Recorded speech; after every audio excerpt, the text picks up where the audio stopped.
Arcadian Vanguard presents The Wrestling News in your daily wrestling newscast for Thursday, March 14th, 2024. Good morning, I'm Mike Sempervive.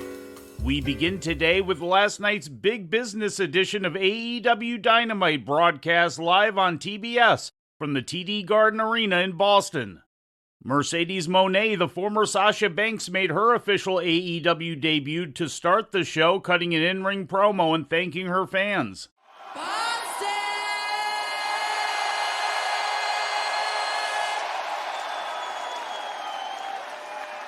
I'm home.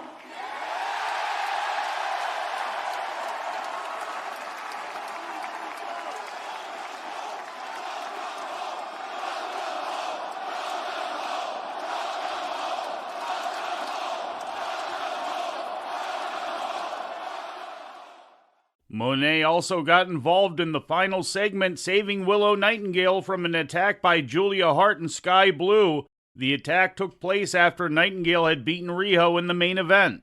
Samoa Joe defended the AEW World title in the first match of the night, putting Wardlow out with the Coquina Clutch to retain the championship. This was Joe's third defense of the title and Wardlow's first ever shot at the AEW World Championship. The Bang Bang Gang and the Acclaimed parted ways when the Acclaimed were laid out by the Gang after they tried to make the save for Darby Allin. Allin was under attack by Jay White and the Gunn Brothers after losing to White.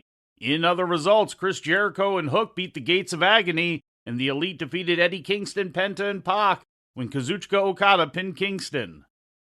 In ratings news, Monday Night Raw drew 1.751 million viewers to USA Network this week, according to WrestleNomics. That's up from last week's 1.649 million viewers. In the 18 to 49-year-old demographic, the show did a .56, up from last week's .54 rating. The show came in at number 1 in the demographic among cable originals for the evening.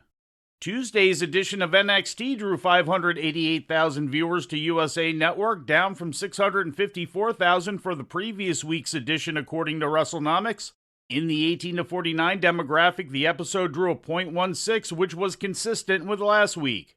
In WWE news, Thunderbolt Patterson has been named as the 5th inductee into the Hall of Fame class of 2024, as first announced on social media yesterday by Paul Levesque.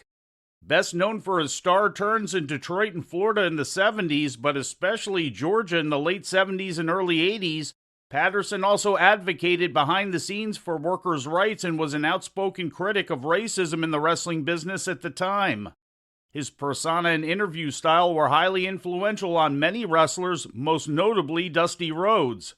Patterson was also involved in the angle that led to the formation of the Four Horsemen in 1985, when his then tag team partner Ole Anderson turned on him to go with Arn Anderson and NWA champion Ric Flair. Patterson joins Paul Heyman, Bull Nakano, the U.S. Express, and Muhammad Ali in this year's Hall of Fame class, with inductions scheduled for Friday night, April 5th at the Wells Fargo Center in Philadelphia. And finally, turning to Japan, New Japan Pro Wrestling presented Night 7 of the New Japan Cup yesterday in Okayama, Japan. Victorious in second-round tournament matches were Shingo Takagi, who defeated Gabe Kidd, as well as Evil, who beat Hikuleo. And before we leave you today, we'd like to remind you that however you consume your content, you can find the wrestling news 24 hours a day and 7 days a week across social media. On Twitter, follow us at Wrestling News AV. Our Facebook page is also Wrestling News AV. The Wrestling News can also be found on the Arcadian Vanguard YouTube page. And for those who utilize Amazon Echo devices, just tell Alexa to play the Wrestling News podcast.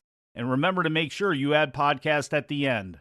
Once again, for daily updates, breaking news, and more, follow the Wrestling News across social media.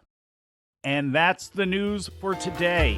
If anything happens, we will be here to tell you about it. No clickbait, no paywall, just the Wrestling News. The Wrestling News is a division of Arcadian Vanguard, and the Wrestling Newscast is a production of the Arcadian Vanguard Podcast Network.